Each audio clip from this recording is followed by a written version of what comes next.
Fifth Avenue in New York City was, for most of the 20th century, the single most valuable retail real estate on Earth.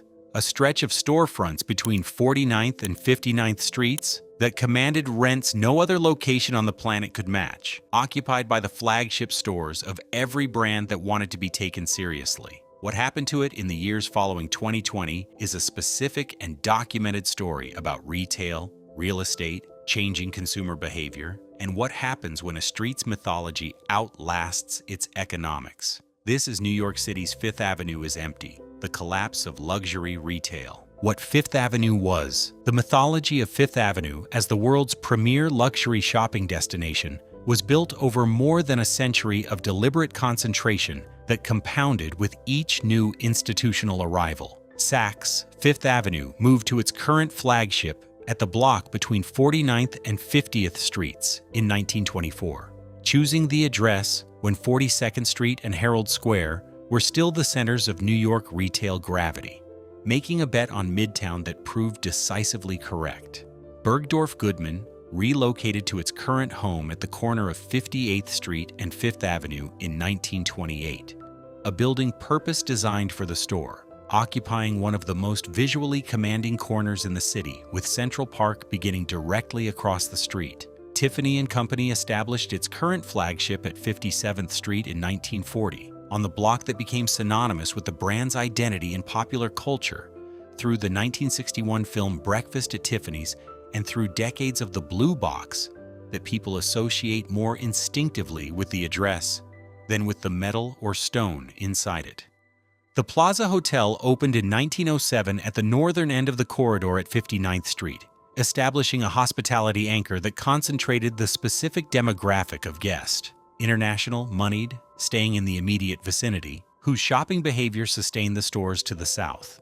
Rockefeller Center, completed between 1930 and 1939 at the heart of the corridor, brought office employment and tourist foot traffic that provided the volume the luxury anchors needed to sustain flagship operations. By the mid-20th century, the corridor between 49th and 59th Streets was a self-reinforcing concentration of the world's most valuable retail real estate. The peak rent period came in the mid-2000s. Asking rents in the core section of the corridor, the blocks between 49th and 57th Streets, reached approximately $3,000 to $3,500 per square foot annually, and in specific locations exceeded that figure. By this measure, Fifth Avenue was consistently the most expensive retail real estate in the world, outpacing Bond Street in London, the Champs-Élysées in Paris, Tsim Sha Tsui in Hong Kong, and every other premium retail address globally. Cushman & Wakefield, JLL, and other commercial real estate firms that track global retail rents confirmed this position consistently through the mid-decade period. Brands paid these rents not because the individual store location's direct retail economics justified the cost. At $3,000 per square foot annually for 15,000 square feet, annual rent alone exceeds $45 million before staffing, inventory, and operations. But because the flagship was a marketing investment in physical form. A flagship at 727 Fifth Avenue was a permanent, visible, daily advertisement to the most valuable consumer demographic in the world. It served the same function as every luxury magazine in the world, combined forever, concentrated in one address. For a brand like Gucci or Louis Vuitton or Cartier, the flagship was not expected to earn back its cost in direct sales from that location. It was expected to elevate the perceived value of the brand globally, including in every market where that brand also operated. To not be on Fifth Avenue for a certain tier of global luxury brand was to concede a symbolic ground that competitors would not concede. The address itself was the product. The first fracture, e-commerce, and the department store crisis. The structural pressure on physical retail began well before the pandemic, and its early manifestations on Fifth Avenue were already visible in 2018 and 2019 for anyone who was paying attention to the specific economics rather than the mythology. The rise of e-commerce from the late 1990s through the 2010s did not immediately threaten luxury retail in the way it threatened commodity retail. Buying a $500 bag from a website in 2012 carried a different risk calculus than buying a $15 phone case, but it fundamentally undermined the department store model, which had been one of Fifth Avenue's structural anchors and a major source of the corridor's pedestrian volume. Department stores in the 2000s were caught between multiple converging pressures: e-commerce for commodity and affordable items, fast fashion chains, Zara, H&M, Uniqlo, for mid-price fashion, off-price retail, TJ Maxx, Nordstrom Rack, Marshalls, for branded goods at discount, and the migration of luxury consumers toward mono-brand boutiques rather than department store multi-brand environments. The department store's specific value proposition, the edited multi-brand selection, the service, the experience of shopping across categories in one building, was being eroded from multiple directions simultaneously. Lord & Taylor's Fifth Avenue flagship, which had occupied the landmark building between 38th and 39th Streets since 1914, 104 years on the avenue, closed in January 2019. The building had been sold to WeWork in 2017, with Lord & Taylor leasing back the ground floors for its final 2 years before vacating entirely. A building that had been a literal landmark of American retail for over a century became a WeWork co-working space. The closure was not a surprise to anyone who had been following the financial condition of Hudson's Bay Company, Lord & Taylor's Canadian parent, which had been struggling with the structural department store decline for years. The specific Fifth Avenue location was one of the most valuable real estate assets the company owned. Selling it was a financial necessity dressed as a strategic decision. Henry Bendel, at 712 Fifth Avenue, had been in continuous New York City operation since 1913. Its parent company, L Brands, which also owned Victoria's Secret and Bath & Body Works, announced the closure of all Bendel locations in September 2018, ending the brand after 105 years. The closure was not a direct result of external competitive pressure. It was a deliberate corporate decision that Bendel's financial performance did not justify the investment required to remain relevant in a changing retail landscape. Both closures happened before COVID-19. They were the first publicly visible indicators that the mythology of Fifth Avenue, as a self-sustaining luxury retail ecosystem, was not protecting the economics of individual tenants from the structural forces that were reshaping all of retail. The pandemic and the vacancy cascade. COVID-19 arrived in New York City in March 2020 and proceeded to compress years of retail restructuring into months. New York State's executive order closing non-essential retail took effect on March 22, 2020. Fifth Avenue, a corridor whose entire economic rationale depends on pedestrian density, tourist volume, and the daily circulation of office workers from the surrounding Midtown office buildings, went from a daily foot traffic count estimated at 50,000 to 100,000 pedestrians to functionally zero in the space of days. The stores that had been paying $3,000 per square foot annually for the privilege of being visible to those pedestrians were paying for a sidewalk that nobody was walking on. The initial shock was followed by something that surprised landlords more than the shock itself. The recovery did not track the trajectory they had modeled. When New York began Phase 2 retail reopening in late June 2020, foot traffic returned, but not to pre-pandemic levels, not to Fifth Avenue's specific pre-pandemic profile, and not with the lease signing willingness that landlords needed to convert the temporary closures into permanent tenancies. The dynamics were specific. Leases that came up for renewal during 2020 and 2021, regardless of whether the tenant was still in place, were not renewed at anything close to pre-pandemic rents. The tenants who were negotiating understood that the landlords had vacancies they could not fill and alternatives that were not materializing. The landlords who had been charging $3,000 per square foot were now being offered $800 or $1,200 or nothing, and some of them accepted because the alternative was a vacant storefront paying property tax on space that generated no revenue. The departures were significant and cumulative. Valentino vacated its flagship at 693 Fifth Avenue. Kate Spade closed its Fifth Avenue location. The Gap, which had operated a flagship at 685th Avenue for years, closed it as part of a broader contraction of Gap Inc.'s physical retail footprint. Brooks Brothers filed for Chapter 11 bankruptcy in July 2020. The company, founded in 1818 and the oldest men's clothing retailer in the United States at the time of filing, and its post-bankruptcy footprint was substantially reduced from its pre-pandemic presence. Levi Strauss closed its Fifth Avenue location. The cumulative vacancy rate on Fifth Avenue that the Real Estate Board of New York tracked in 2020 and into 2021 reached levels, estimates in the 20 to 30% range for the corridor, that would have been unthinkable in the corridor's recent history. The vacancy was not uniform along the avenue's length.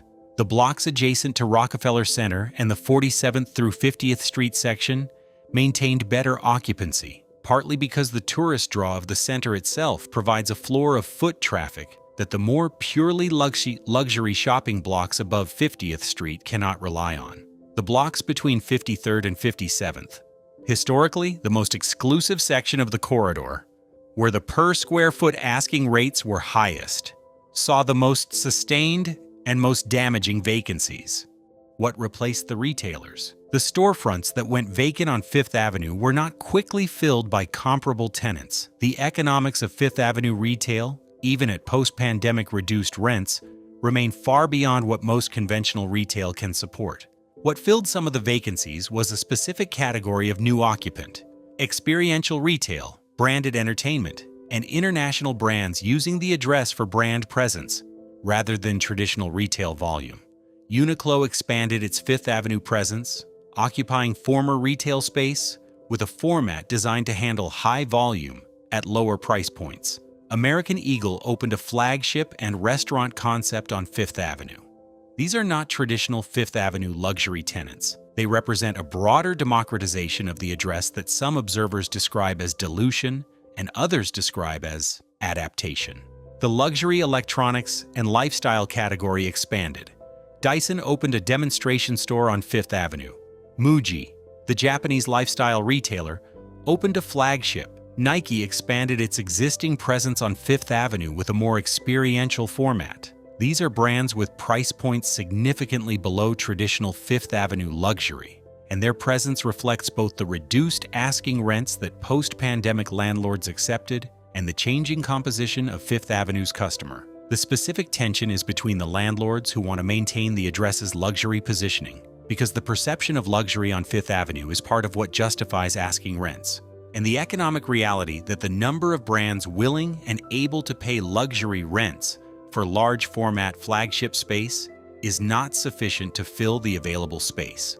Accepting a lower tier tenant at a lower rent creates a presence on the street that makes the next luxury tenant less willing to pay premium rent for proximity to that tenant. The tourist problem. Fifth Avenue's economics have always been substantially dependent on international tourism in a way that most premium retail corridors in other cities are not. The corridor between 49th and 59th Streets appears on every Things to Do in New York City list for international visitors. It is photographically iconic, immediately recognizable, adjacent to Rockefeller Center and Central Park, and embedded in the cultural identity of New York City as represented in American film, television, and fashion media since the mid-20th century. For a significant proportion of the world's luxury consumers, a visit to the Fifth Avenue flagships was part of the New York itinerary in the same way that visiting the Eiffel Tower is part of a Paris itinerary. Expected, aspirational, and partially driven by the same media and cultural representations that create the expectation. The New York City Tourism Plus Conventions Authority, formerly NYC and Company, tracked the decomposition of international visitors to New York City in the pandemic period and through the recovery. International visitors, who as a category spend significantly more per day than domestic visitors and concentrate their shopping expenditure in premium corridors like Fifth Avenue, declined from approximately 14 million in 2019 to under 1 million in 2020, and recovered on a timeline that lagged domestic visitor recovery by years. By 2023, international visitor numbers to New York City had recovered to approximately 13 million, close to 2019 levels in aggregate. but the composition of that recovery was uneven in ways the aggregate numbers obscure. The specific contribution of Chinese outbound tourism to luxury retail sales globally is one of the most studied and most consequential shifts in global retail economics of the 2000s. Bain & Company's annual luxury market studies consistently documented Chinese consumers as representing between 30 and 35% of global luxury purchases in the years before the pandemic, a proportion that substantially exceeded China's share of global GDP, with a significant portion of those purchases made outside of China in flagship markets including New York, Paris, Milan, and Tokyo, where the combination of lower tariffs, luxury goods in China carry import duties that significantly increase domestic prices relative to the same goods purchased abroad, limited domestic boutique availability in smaller Chinese cities, and the social signaling value of a purchase made at the original flagship location all created incentives for international shopping. The collapse of Chinese outbound tourism in 2020 removed that demand segment entirely. China maintained its COVID border restrictions through the end of 2022, far longer than most other countries. And the subsequent recovery of Chinese outbound travel patterns was slower than the recovery from previous disruptions. The Chinese tourists who had been driving significant portions of Fifth Avenue flagship sales in 2018 and 2019 were not back in comparable numbers in 2022 or 2023, and the economic models that Fifth Avenue landlords and retailers had built around that demand had not anticipated the depth or duration of the absence. For Gulf state tourists, Bergdorf, another high-spend segment historically present on Fifth Avenue during summer months when Ramadan overlaps with peak travel, the exchange rate dynamics favorable to luxury purchasing shifted with dollar fluctuations, and the pattern of high-season spending concentration changed. European visitors recovered faster but spend less per visit on average than Chinese or Gulf visitors in luxury categories. The aggregate foot traffic number recovered. The spending per visitor in luxury categories did not recover in proportion. What Tiffany & Company did? Tiffany & Company's handling of its Fifth Avenue flagship through this period is worth examining as a specific case. The store at 727 Fifth Avenue, the location that Audrey Hepburn stood in front of in Breakfast at Tiffany's, which was filmed there in 1961, underwent a major renovation that began in 2019 and was completed in 2023 called The Landmark, LVMH, which acquired Tiffany & Co. in January 2021 for approximately $15.8 billion in one of the largest luxury sector acquisitions in history, funded the renovation as part of its strategy to reposition Tiffany as a higher-end competitor in the global jewelry market. The Landmark renovation redesigned the entire flagship over multiple floors, including new restaurant and cultural programming spaces, and represents a bet, a substantial one, backed by LVMH's financial resources, that the physical flagship on Fifth Avenue remains the correct place to invest in the brand's global visibility. The reopening of the Landmark in April 2023 was treated as a significant cultural and retail event, attracting coverage in fashion, business, and lifestyle press. This is the counter-argument to the vacancy narrative. For the brands with the resources to invest in the physical flagship experience at the scale it requires, Fifth Avenue remains the address. The argument is that the brands that left could not afford to stay, and the brands that can afford to stay are defining what the street becomes. Whether that results in a coherent retail environment or an increasingly sparse collection of marquee flagships surrounded by vacancies, is the specific question the next few years will answer. The Bergdorf Goodman paradox. Bergdorf Goodman at 754 Fifth Avenue, the corner of 58th Street directly adjacent to the Plaza Hotel, presents the most specific paradox of the Fifth Avenue story. The store, which has occupied its current location since 1928 and has been owned by Neiman Marcus Group since 1987, has maintained its position as arguably the most prestigious department store in the United States, while its parent company, Neiman Marcus, filed for Chapter 11 bankruptcy in May 2020, making it one of the largest retail bankruptcies of the pandemic period. Neiman Marcus emerged from bankruptcy in September 2020, restructured, but still operating. Bergdorf Goodman was specifically carved out as a distinct asset during the bankruptcy. Its real estate alone at 754 Fifth Avenue is valued at over $1 billion by most commercial real estate assessments, and the store has continued to operate as the anchor of its end of the avenue. The specific irony is that Bergdorf Goodman is financially sound as a property, even when its parent company is not, because the real estate on Fifth Avenue at that specific location is worth more than most retail businesses. This is the Fifth Avenue paradox in concentrated form. The real estate is worth a fortune. The retail operation may or may not be economically viable, and the two valuations have become progressively less connected to each other. The land and the building at 754 Fifth Avenue are worth their assessed value regardless of whether Bergdorf Goodman is a profitable retailer, which is a way of saying that at the highest end of the Fifth Avenue market, the relationship between real estate value and retail economics has effectively decoupled. The Saks Fifth Avenue question. Saks Fifth Avenue's flagship at 611 Fifth Avenue, occupying the full block between 49th and 50th Streets, a building that has been a Midtown Manhattan landmark since Saks moved there in 1924, has been at the center of one of the more complex and closely watched corporate restructuring stories in American retail in recent years. Hudson's Bay Company, which acquired Saks Fifth Avenue in 2013, announced in 2020 a plan to separate the Saks Fifth Avenue e-commerce business from the physical stores into two distinct corporate entities.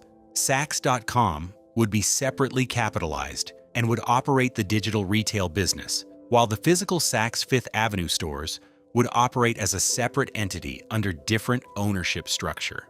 The stated logic was that a pure-play digital retail business commanded a higher valuation multiple from investors than a combined physical and digital business, the same logic that had driven a number of retail-digital separation strategies in the preceding years. The retail industry debate over this logic was extensive and pointed. The argument against the separation was that the integration of physical and digital retail, the omnichannel model that most retail strategists considered essential to modern retail competitiveness, requires operational alignment between the store and the website, including integrated inventory systems, unified customer data, consistent pricing, and the ability to fulfill online orders from store inventory. Separating the digital and physical operations into different companies with potentially different ownership, different technology systems, and different strategic priorities creates the structural conditions for exactly the conflicts that integrated retail tries to eliminate. The more specific concern was customer experience. If a customer orders online and wants to return in-store, or if a customer wants to check in-store availability through the website, or if the store wants to present a promotion that is consistent with what the website is showing. All of these require the integration that the separation structurally complicates. The separation of Saks.com from Saks Fifth Avenue stores was therefore contested not as a general principle, but as a specific operational decision, whose consequences for the customer experience of the flagship were negative. In 2024, Saks Fifth Avenue parent company HBC announced an agreement to acquire Neiman Marcus Group, which owns Neiman Marcus, Bergdorf Goodman, and Last Call, in a transaction that would create a combined luxury retail entity, including those three brands, plus Saks. Amazon participated in the financing of the deal, providing approximately $500 million in investment, which raised its own set of questions about what Amazon's involvement in luxury department store retail implied for those stores' futures. The Saks-Neiman Marcus combination closed in mid-2024. The implications for the individual flagship stores, the flagship Saks at 611 Fifth Avenue, Bergdorf Goodman at 754 Fifth Avenue, remained being worked out as of early 2025. The broader urban retail question. What is happening on Fifth Avenue is not unique to Fifth Avenue. It is the most visible and most symbolically freighted version of a restructuring of urban retail that is occurring on premium shopping streets globally. Bond Street in London has seen flagship departures and extended vacancies in specific sections. The Champs-Élysées in Paris, which had been undergoing its own premiumization strategy, moving from fast food to luxury, has faced headwinds from social unrest and the changing composition of Paris tourism. Michigan Avenue in Chicago, known as the Magnificent Mile, has experienced significant vacancy following retail closures during and after the pandemic. Rodeo Drive in Beverly Hills has maintained stronger occupancy, but has seen tenant mix shifts that reflect the same forces at work elsewhere. The underlying structural dynamic in each of these streets is the same, with local variations.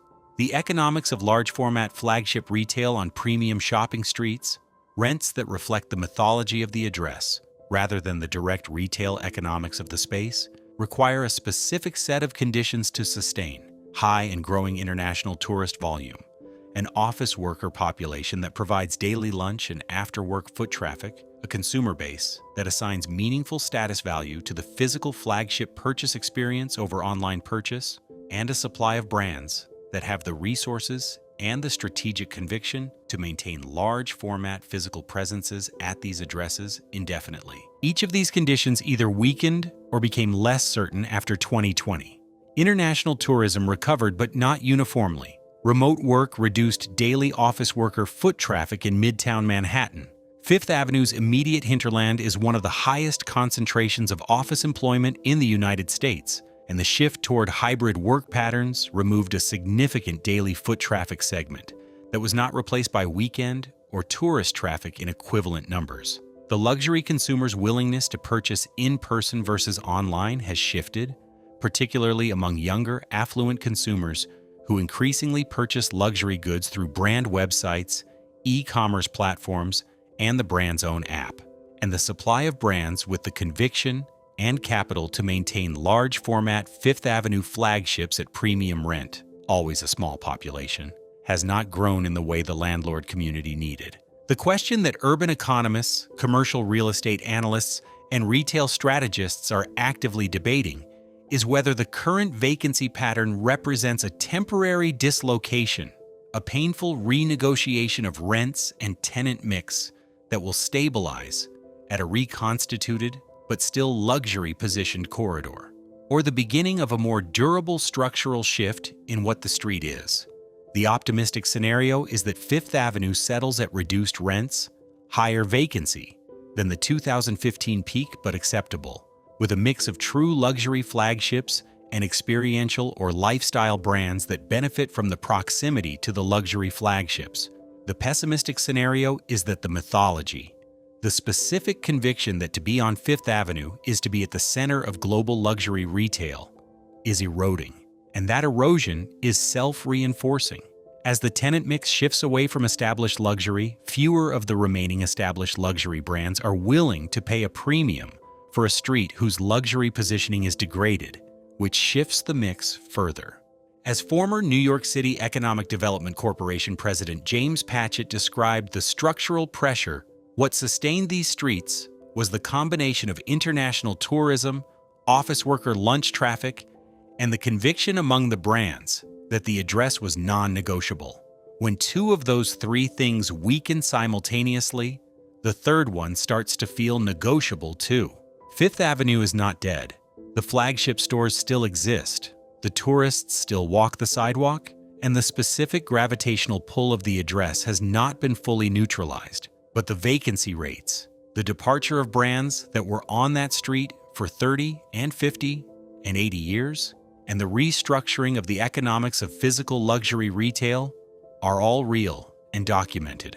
Whether what replaces the old Fifth Avenue is a new version of something exceptional or a slow dilution of the most valuable retail address in the world is the specific question the next decade will answer. Hit that like button and subscribe. More content like this coming.